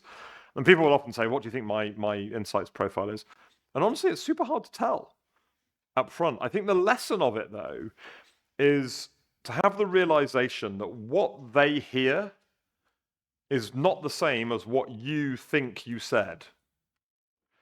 And how many arguments have you been in where, one person saying, "But I said X," and the other person saying, "No, you didn't." Both people are probably right. There's a lot that is said without words. There is a lot that is intuited. There is a lot that is inferred. So I don't think you can categorize people super easily. You can over time. The realization at the beginning is like, I need to tap into all different forms of thinking style, of motivational style. I need to understand the nature of this team. And actually, to me, that is the secret of unlocking diversity and unlocking inclusion. If I look across this audience, you're an incredibly diverse group by visible metrics, but you're also an incredibly diverse group by thinking style, by thinking preferences. If you are someone who can lead in an inclusive way, you're going to lead inclusively across visible difference, across gender or race or nationality, but you're also going to lead inclusively across working style, thinking style. And all the analysis suggests that diverse teams get to better outcomes. That research also indicates that diverse teams have a harder job getting to the outcome because of the diversity. Like, similarity brings benefits, it brings shortcuts. So you have to work harder at it. So I think the different personality style thing is mostly a reminder of that. And you guys must see this all the time in your working groups, right? When you're doing project work together, people come at the problem from many different angles, and that's a strength. Hello, Mr. Studer. Thank you so much for your time today. Really enjoying your insights. I actually went to a boarding school in the Midlands myself. Oh, really? So I can relate. Whereabouts? Oakham. Okay, yeah. I was at Oakham. Ampleford, so in North Yorkshire, yeah. Yeah, true. And really enjoyed playing rugby there as well. Although this I didn't get from rugby. He's injured. Yes. So my question is, what's a question you think you should be asked more? Ooh. That's a great question. Again, these are all good questions. What is a question I should be asked more? By colleagues? You mean within Oliver Wyman? Or just from you? Yeah. From you guys? I think what are the bad bits? What are the bad bits of the job? What are the bad bits of Oliver Wyman is a question I should be asked more, because I very much believe in, like, we hire people not to come for 2 or 3 years. We hope people will see out their careers here, make it all the way through to partner and beyond. And if you go somewhere and it turns out to be not quite what you expected, you'll be fine for 2 or 3 years. You probably won't be fine for 10 or 20.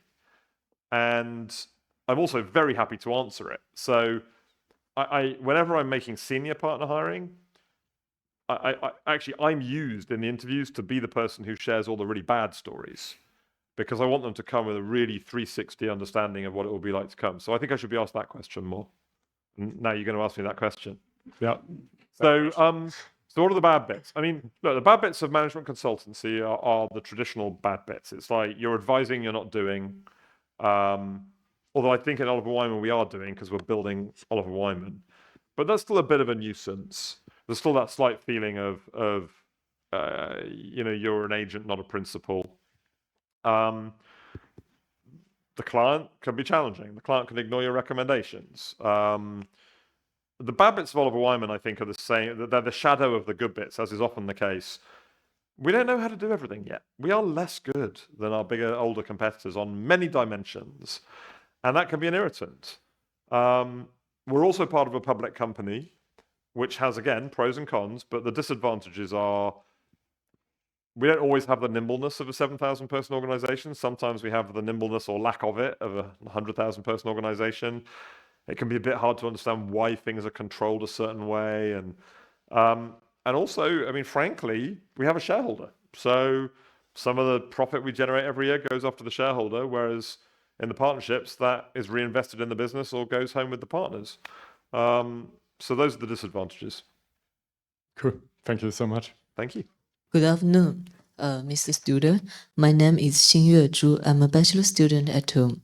My question is, consulting firms often say that they welcome students from diverse academic backgrounds. So could you please give an example of a colleague you encountered with a very unexpected major, such as art or history, and how they successfully applied their expertise in consulting projects? Great. So I do remember trying to take this too far when I was in the US. I was recruiting for interns on campus at Yale. And we had like 20 interviewing slots, and we'd filled 19 of them. And it was like there it was just a gap from the 19th to the rest in our CV assessments and so on. So we were like, well, look, we've got one more. We're there anyway. We'll take the next one. And so in the next cluster, there was someone who was an ice skater. They were like a competitive ice skater. And they'd done a spectacular job, I thought, in the cover letter of turning this ice skating hobby skill into a reason why they would be a good management consultant. I thought it deserved an interview based on imagination alone. Unfortunately, it turned out they were absolutely terrible at maths. And about halfway through my case study, they looked at me and said, well, I know I'm messing this up, but wouldn't I have a calculator? I was like, yeah, but like you need to know if you type the numbers in wrong. So not every background and every skill can be parlayed into consulting. We have an enormous array. I mean, I know people who've come out of medicine, who've come out of and have been practicing medicine. They were doctors who gave it up to become consultants. Every possible degree subject under the sun. I mean, classics, Greek, Latin, history, literature. I mean, everything. I said earlier, skewed towards the engineers and the quants, probably a bit. And then sometimes I think Oliver Wyman has been less good at this, but certainly when I was interviewing with McKinsey and some of my friends at McKinsey, they were very good at this. Like people going into their second careers with a whole host of different professional backgrounds. So you will meet all sorts of people in a consulting career, and ultimately, as long as they come at it with humility, come ready to learn, and bring their problem-solving mindset, they're going to be fine. Hello, Mr. Student. My name is Aitana Toscano. I am a Master's in Student Management at TUM, and we are now at the Heilbronn region, where it's very well known for these family-owned business enterprises. And my question was, how is the strategic approach for selling and also working with family-owned business as a consultant? Because I think it must be different than a corporate business. Yeah, it's a really interesting difference because, and I must say, we have some examples, but probably not an enormous number. Not quite sure why. Interesting. I suspect actually because the pressures that are faced by public companies and by investors are greater and are more short term. So they probably feel the pressure and the need to use consultants more often. I think in family companies and in private companies, you've got a much longer arc. You know, private equity is private, but you've probably got 5 to 7 years to pursue your investment thesis, turn the company around and sell it. And I think that we've tended to find you're working on multiple levels because you're working with management, but you might also be working with the board, but that is the family, and it might be a foundation or it might be an individual. They tend to have strong opinions. They tend to have a vision. I'm a big believer in what I call founder-led zeal. So zeal being like the energy, the kind of drive. No one is ever going to have as much drive to drive the business as the founder does. Like I still catch up with Alex Oliver and Bill Wyman of Oliver Wyman because even 25 years and 35 years after they left the business, they have a view. They have a passion. They have a connection to the values. And so you've got to navigate all of that. But it's not a massive part of our client base, interestingly. I need to go and do some work on that. Hello, Mr. Student. I am Sahwab Abduhakimov, a master's student at TUM, and thank you for your visit, first of all. My question is as follows. There has been a recent trend that more or less respectable, big, all of the more or less big respectable companies have their own in-house strategy consulting teams, such as in Germany, DHL, SAP, Allianz.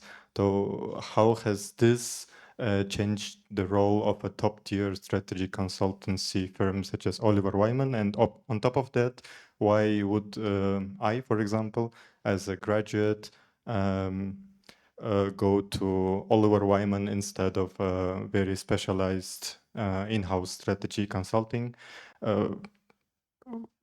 Probably even with better working hours.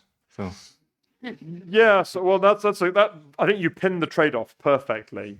So I would say it's a cyclical trend rather than a secular trend. companies go through cycles, and through my lifetime, it's been, the in-house strategy consulting group was in favor, then we come under cost pressure and it's a bit less in favor. The bigger companies get, the more complex they get. They're never going away, but there's definitely some up and down on the size, the investment, the budget, and the influence they have. They're really important. I mean, if I was the CEO of Marsh McLennan, I wouldn't be using consultants for all my strategy needs. I'd have an internal team helping drive that change. And I think once the company gets big enough, there are many things that you can sufficiently insource. I think my pitch to you, why the hours are worth it, would be, do you want to be the front office or the back office of the company you're in? In Oliver Wyman or in McKinsey or BCG, you're doing that work and you are the revenue generating part of the business. If you go and do it at a big corporate, you're a cost center in the business.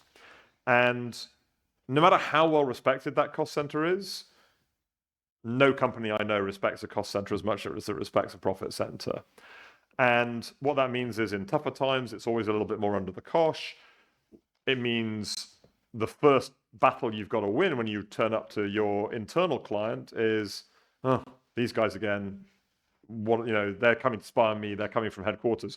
Now, we get that too, but we have the advantage that they don't really know what we know, and we're bringing in external expertise.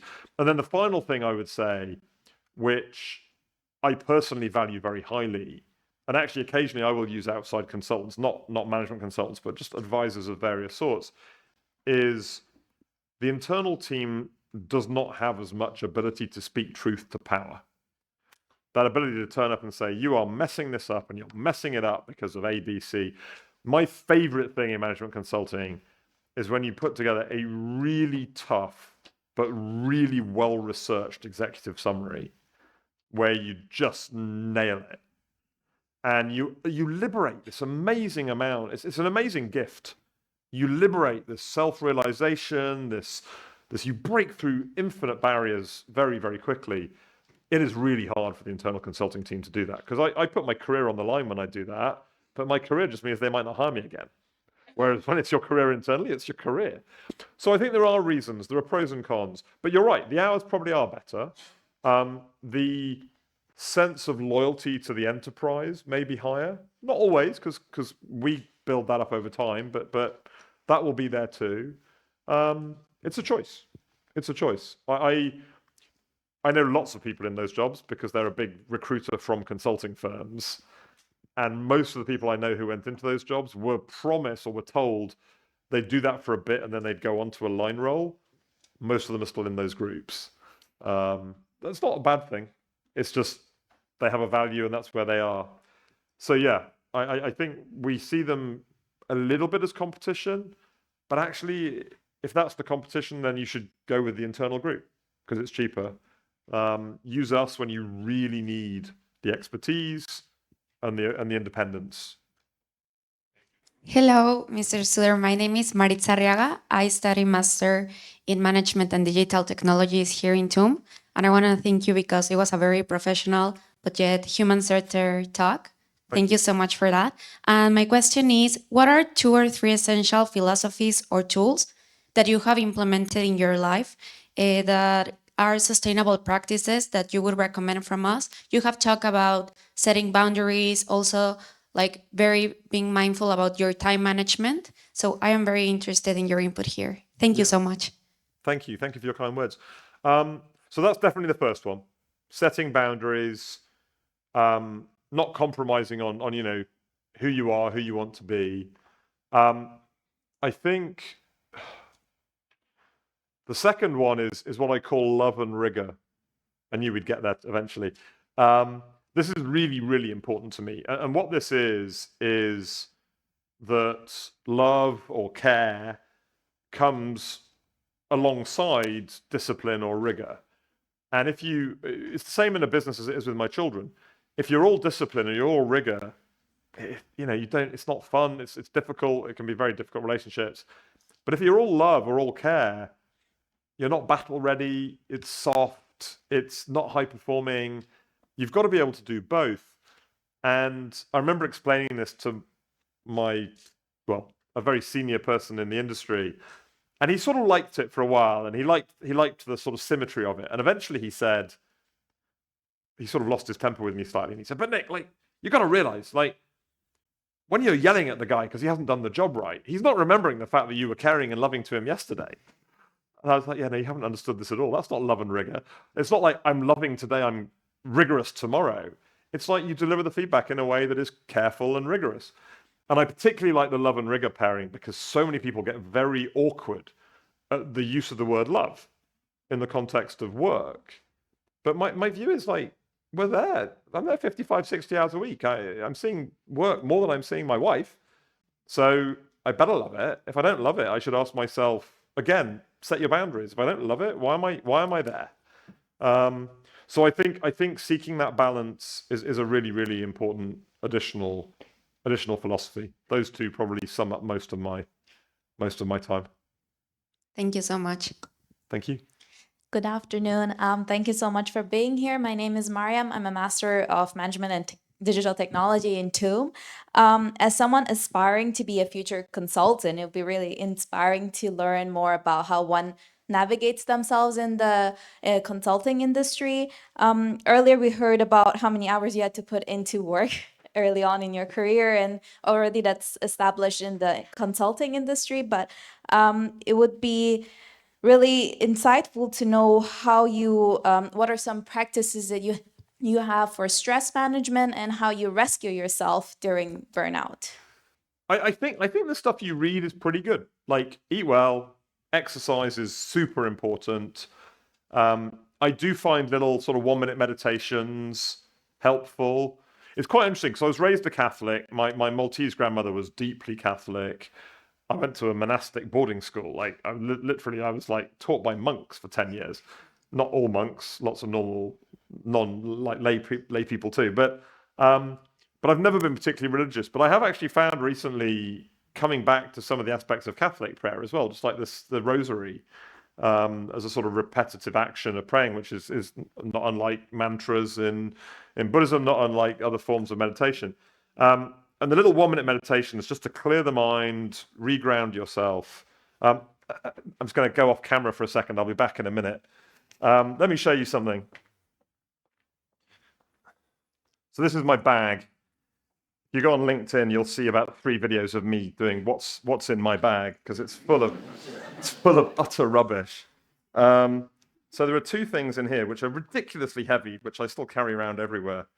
The first is this little clay heart, which says "love you" on it, which was a gift from my wife. And that just reminds me of just like, there are other reasons why I'm doing this. This isn't all about me. It's not all about things. But this is what I went to get. So that is a pewter, so metal,